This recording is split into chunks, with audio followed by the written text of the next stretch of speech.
abandoned amusement parks. These places were once filled with laughter, joy, and the sounds of children playing, but now they're silent, empty, and often unsettling. There's something about the combination of childhood nostalgia and decay that makes abandoned amusement parks the perfect setting for horror stories. And trust me, the stories I'm about to share will make you think twice before exploring one yourself. Our first story takes us to an abandoned amusement park in the Midwest. This place had been closed for over 20 years, but it was still a local legend. People talked about it in whispers, especially the Carousel. The Carousel was the centerpiece of the park, a beautiful, old-fashioned ride with hand-carved horses and intricate details. But after the park closed, it became something else, a source of fear. Locals claimed that on quiet nights, you could hear the faint sound of carnival music drifting through the empty park. And if you were brave enough to investigate, you'd find the carousel spinning on its own, even though the power had been cut years ago. A group of urban explorers decided to visit the park one night. They'd heard the rumors, of course, but they didn't believe them. They thought it was just a story to keep people away. But when they arrived, they heard it. The music. It was faint, almost like a memory, but it was there. They followed the sound to the carousel, and sure enough, it was spinning. Slowly, almost like it was waiting for them. One of the explorers, let's call him Jake, decided to climb onto one of the horses. He thought it would make for a great photo. But as soon as he did, the carousel sped up, faster and faster until the music became a distorted screech. Jake tried to get off, but he couldn't. It was like the horse was holding him in place. The others tried to stop the carousel, but it wouldn't slow down. They shouted for Jake to hold on, but he was panicking, his hands gripping the pole as the world spun around him. Finally, after what felt like an eternity, the carousel came to a sudden halt. Jake fell off, bruised and shaken, but otherwise okay. The others helped him up, and they all agreed it was time to leave. As they walked away, they looked back at the carousel. It was still again silent. But here's the thing. When they reviewed their footage later, the carousel wasn't moving at all. The video showed it completely still, with no sign of the spinning or the music. To this day, Jake swears he felt hands gripping him, keeping him in place. Was it just his imagination, or was something or someone still riding that carousel? Whatever it was, none of them have gone back to find out. Next up, we head to an abandoned park on the East Coast. This place was infamous for its clown-themed section, a maze of mirrors, a funhouse, and a giant clown statue that towered over the entrance. The park had been closed since the early 2000s, but the clown section was still intact, and according to locals, it was the most haunted part of the park. They said the clown statue would move when no one was looking, and that the mirrors in the fun house showed things that weren't really there. A couple, Sarah and Mark, decided to explore the park during the day. They thought it would be less creepy in the sunlight, but as soon as they entered the clown section, they felt like they were being watched. They made their way to the fun house, where the walls were covered in peeling paint and broken mirrors. As they walked through, Sarah noticed something strange. The reflections in the mirrors didn't match their movements.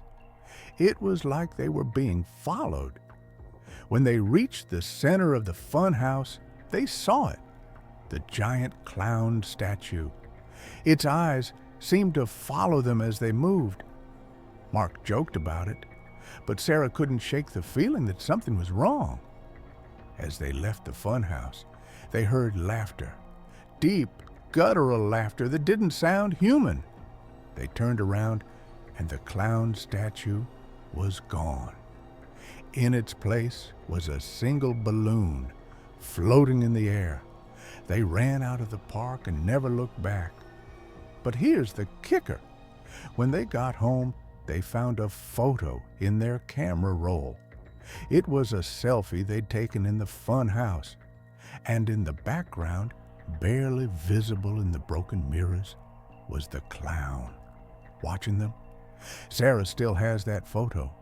She says it's a reminder to trust her instincts. And honestly, I don't blame her. Clowns are creepy enough when they're not moving. But when they start watching you, that's a whole new level of terrifying. Now, for the story that will leave you questioning everything. This one takes place in an abandoned amusement park in the Pacific Northwest. This park was known for its Tunnel of Love, a romantic boat ride through a dark, winding tunnel. But after the park closed, it became something else entirely. Locals started calling it the Tunnel of Lost Voices. The story begins with a group of 4 friends. Let's call them Alex, Jamie, Taylor, and Casey. They'd heard the rumors about the tunnel, how people who entered it would hear whispers, voices calling their names even though no one else was there. Some claimed they saw shadowy figures moving in the water. Others said they felt hands brushing against their skin.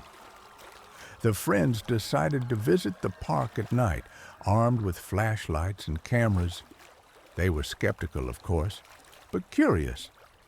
When they reached the tunnel, they found the boats still floating in the water, covered in moss and decay. Alex and Jamie climbed into one boat, while Taylor and Casey took another. They pushed off, their flashlights cutting through the darkness. At first, it was quiet, just the sound of water lapping against the boats. But then they heard it, whispers. At first, they thought it was their imagination, but the whispers grew louder, more distinct. They were calling their names. Alex swore he heard his late grandmother's voice saying, "Alex, come home." Jamie heard a child's voice giggling and saying, "You're not supposed to be here." Taylor and Casey, in the other boat, started panicking. They said they saw shadowy figures standing on the edges of the tunnel, reaching out toward them. Casey even claimed she felt a hand grab her ankle, pulling her toward the water. The friends tried to turn the boats around, but the tunnel seemed to stretch on forever. The whispers grew louder, more urgent. Finally, after what felt like hours, they saw light, the exit. They paddled frantically, desperate to get out. When they finally emerged, they were shaking. They looked back at the tunnel, but it was silent again, dark and still. They thought it was over until they reviewed their footage. The cameras had picked up the whispers, clear as day. But that wasn't the worst part. In the background of the video, barely visible in the darkness, were faces, dozens of them, pressed against the walls of the tunnel, watching the boats pass by. The friends never went back. But here's the kicker. Months later, Alex received a package in the mail. Inside was a photograph of the 4 of them taken inside the tunnel. But they never took that photo. And in the background, barely visible, was a figure, a woman in a wedding dress, standing in the water, smiling. To this day, none of them can explain what happened in that tunnel, but one thing's for sure, they'll never forget the voices. Our final story takes us to an abandoned park in the South. This place had been closed since the 1980s, and the Ferris wheel was its most iconic feature, or at least what was left of it. The Ferris wheel was massive, with gondolas that had once carried laughing couples and families high above the park. But now it was rusted and broken, a shadow of its former self, or so everyone thought.